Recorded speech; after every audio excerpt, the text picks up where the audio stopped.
Good morning, good morning, good morning. We are laying down the law. I am your host, Steve Foster, along with, that's right, the former All-Pro NFL quarterback. Got his green on doing his thing. It's not St. Patrick's Day, but I have. Well, you close. You close. You close. Jeff Blake. Blake, how you doing, son? I'm doing good, son. And we are laying it down. We also have, that's right, the homeboy, the lieutenant governor for the South Texas District of the AAU, a proud San Antonio Scorpions fan, champions of the North American Soccer League, Rod Chico Tanner. Good morning, San Antonio. Another championship in the Alamo City. Absolutely. Yes. Congrats. And tell you what, it feels good. Jeff Blake, you know what it is? You know what it is, son? What is it? What is it? Third Person Sunday. Oh, nice. Jeff Blake like that? Jeff Blake loves that. Yeah, Jeff Blake started that. Hey, Chico love it too. Chico loves it too. Well, listen, we're going to start with a bang. We're going no huddle, Blake. Going no huddle. We're going to bring in our Houston Texans insider, Jay Foreman, right away. We got to keep the scheduling proper. So without further ado, we bring in Jay Foreman. Jay, good morning and welcome back to Laying Down the Law. What's going on, fellas? What's going on, Jay? I'm hurting, Jay. It's Chico, man. My starting running back's out on my fantasy team. Yo, Arian Foster? Yes. Yeah, he killing me too, man. My man, we need to get my man back. We need to have him go through some Rocky Balboa training this offseason. We need to get him right. I'm telling you, man, because I'm about to drop another game without him. I don't know what I'm going to do. I don't have no real good backup. No exactly. backup. No backup. My backup is garbage. I think I got Darren McFadden, and I think the last time he ran the ball with any heart was when he was in Arkansas. Oh, my goodness. Yeah. That's a long time. You're lucky if you get 1 or 2 points out of him. Hey, right? He's gonna pull a hammy in warm-ups. Hey, speaking of Arkansas, we'll get into it maybe without you. However, a huge win to get their first SEC win versus number 17 LSU. You and I, Jay Foreman, would just get it out the way, smarting as no defense was played throughout the game against number 20 Wisconsin, our Nebraska Cornhuskers. Wow, it was tough. But like I told Jeff Blake, Jeff Blake and Steve Foster had a serious heated conversation on the way up here this morning. There were 5 ranked teams that lost to unranked teams. Mm-hmm. Not ranked to rank. Not ranked to rank. I can tell you what, it don't matter who lost to rank, to unranked, sideways ranked, BCS, Final Four, and nobody in the face of college football got destroyed like Nebraska. That was Jeff Blake. That was Jeff Blake's point to Steve Foster this morning. My point was this, and see, I'm digressing. Dadgummit, I'm digressing. God. Listen here. You talk about no adjustments. With all the athletes that LSU has, and they couldn't score a point against a team that had never won a conference game? Come on, son. But we're talking about Nebraska and Wisconsin. Why you keep going to LSU? Nobody got mad when we was up 17-3. Yeah, you can talk about whoever you want. When somebody sets an NCAA record in 3 quarters. I got that. That's what I was trying to say. I get that. But, however, that was comped. Jeff Blake's point has been made. Amir would have fumbled. T. Newby would have fumbled. These were complimentary points and opportunities for a team. Listen here. Advantages. I'm just saying, 1 or 101, but we did not get shut out. We scored 24 points. 24 points beats LSU and Arkansas yesterday. I'm just saying. Well, I tell you what, Nebraska. It's still a loss. A loss is a loss. Nebraska pretty much sold the Heisman up for this man. Well, we may have done that. Hey, let me tell you something. His draft stock, I guarantee when he gets drafted, all they're going to show is that game. I know. That's it. I know, but with social media and the same things that happened throughout the career of the Hall of Famer Tom Osborne, you probably would have fired him too. You probably would have fired him. Yeah, you would have. Let me tell you something. If T.O. was coaching the team, that would have never, ever happened. Well, I can promise you this. If I was on that team, some cats is getting whooped when they come in the locker room. I understand that. I can promise you that. I understand that. You can't tell me that you give me full effort and you got this man running 3 plays and running up and down the field, and then you turning down hits. They turning down hits. You know what I'm saying? I got you. Turning down hits. I got you. It was awful. It was awful effort. It was awful effort. However, in the same vein, I'm wearing a state playoff shirt to a team, the Austin Bowie Bulldogs, that lost 64-7, and they've won their next 2 games, still in the state playoffs in 6A. So one game not makes a season. It was a horrible effort. Let's talk about the Texans and the Browns. The Browns, I believe, Jay Foreman, are going to go to the NFL playoffs in 2014. Yeah, I do. I think the Browns. I think that with Gordon coming back and with Hoyer playing, a pretty consistent game at quarterback, and that defense is an underrated defense of a lot of veterans and good players and young players. It's a great mix, and they're starting to get their swagger. They're starting to get their confidence.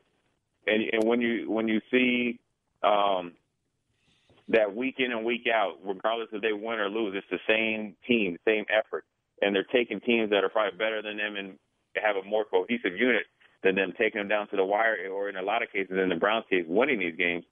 It's going to bode well because every week they're getting better at some form or some fashion in their game. So whether it's third down percentage or third down defense, and let's not forget, Cameron, their tight end, who is pretty much an all-pro tight end, hasn't been back. He's missed the last 3 games. So if they could get healthy, fully healthy, and they get like 3 or 4 games, as Jeff Blake will tell you, get 3 or 4 games together, obviously with those practice reps, with that offensive line, and Ben Chase healthy.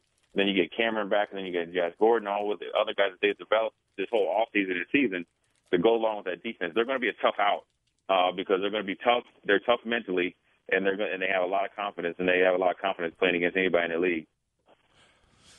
We're talking with Jay Foreman, our Houston Texans insider, former starting linebacker for the Houston Texans. I'm going to turn this one over to Jeff Blake and Jay Foreman. What's going on with the quarterback change and Houston, and are they going to get on track to ever make a run this season for a potential playoff spot or win in that division? Well, I think this is what they're doing. I think that when they traded for Ryan Mallett, this is what they had. This is what they had in mind. And let's be honest. I mean, they got him for pretty cheap, both for what they had to give up, and then also how much they're paying him. And so it's the time and point to put him in the game. Now, to Fitzpatrick's defense, I would say, he starts off really slow in the first half, and in the second half he seems to play better. But a lot of his, inefficiency this year has been by the offensive line. I mean, he's been getting hit like no other. Is he a top-rated quarterback? I wouldn't say so. Is he a quarterback? Not that mobile. He's not as mobile either.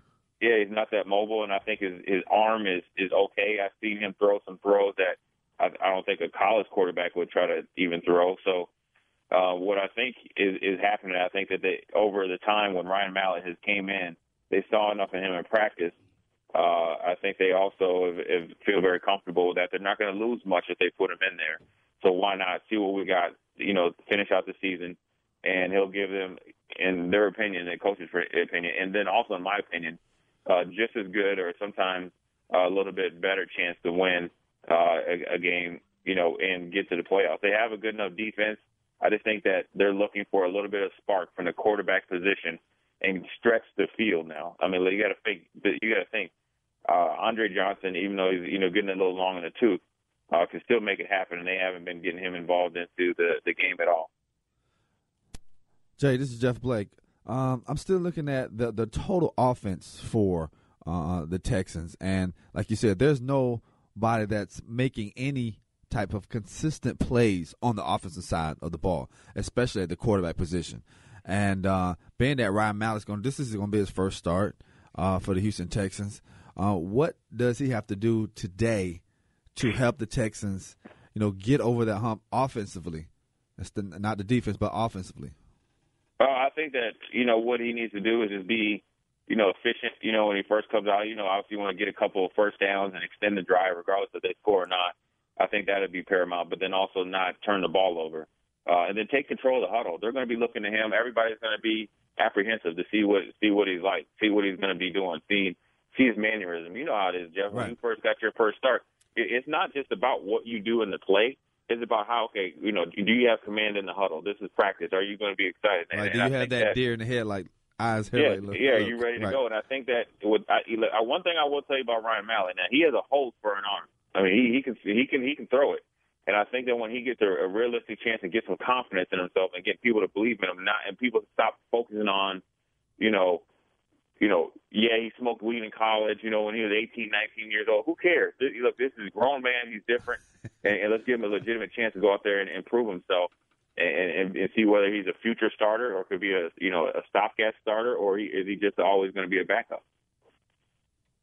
I can't disagree with you more. You have to see what you have. Yes. And, the quarterback position, Jay Foreman, Jeff Blake, is so crucial. We've here in Texas and Jay, 6A, 5A, 4A, it swoops now for UT. He comes from the 3A level.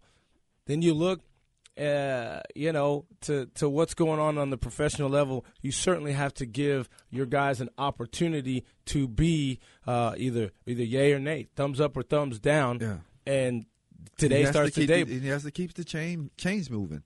This is a tough Cleveland Browns defense, though. But it's a hard, team to start out with because you're playing against a pretty good defense and you're playing on the road. Jay, no excuses. You know what my first start was against? Hold on, let me finish now. Okay. It's a hard thing to start. Like where he's at. Look, this isn't. If they were playing Jacksonville Jaguars or somebody like that, that's pretty garbage. Or even the Tennessee Titans, that's setting them up for maybe more instant success. But here's what I like though. We traded for you. You've been in a situation. I want to see how you react in the most adverse situations, and this is it right here. Right. So I think it's now is it ideally for the player? Are they making a nice cushy start for him? No, but what they're doing is they're going to be able to evaluate him long term in one game versus playing 2 or 3 scrub teams. Exactly. And 3 or 4 weeks down the road. So I get to see how do you prepare? I get to see how much confidence you have. I get to see you against the best defense, and heck, I get to see you on the road in an intense environment. And then you have to be a leader. So I get to see everything I want in one game. And then I can go, when on the flight home, I can talk to Jeff Blake, my GM, Steve Foster, my assistant GM, say, look, here's what we got. This is what I like. And this is where we can build off in the future versus, hey, even though he passed for 250 yards, do we, and the guys were wide open. Now, do we really know what we have in adverse situations? So he's getting almost a playoff atmosphere against a playoff team in his first start. If he plays well, I think it bodes well versus if he played well against 2 not-so-good teams. There it is. He's our Houston Texans insider. So what happens on the road today in Cleveland? Oh, man. See, second week in a row, man, I think the Texans lose. But then also I think that Ryan Mallett plays well. I'm excited for him. I'm a big Ryan Mallett fan, and I hope he doesn't make me look too bad. But, I hope he's a kid that I would like to see do well. I think that, being coached by Bobby Petrino, I think he's a legit quarterback. I think he plays decent enough. I just think that the Cleveland Browns right now they have more at stake than the Houston Texans as far as the playoff spots. But then also I think Houston gives them a good run at. But then also let's face it, not only you have a lot of holes on the offense and as far as getting the offense better, the defense as far as pass coverage has for the Houston Texans this year has been a letdown. DJ Swearinger, yes, he looks, yes, he can play the run and he can do all this stuff and talk junk or whatever, but he is being exploited in the pass game. So that hopefully over the bye week, they've gotten it together and he can play a little bit more consistent to help out those cornerbacks. There it is.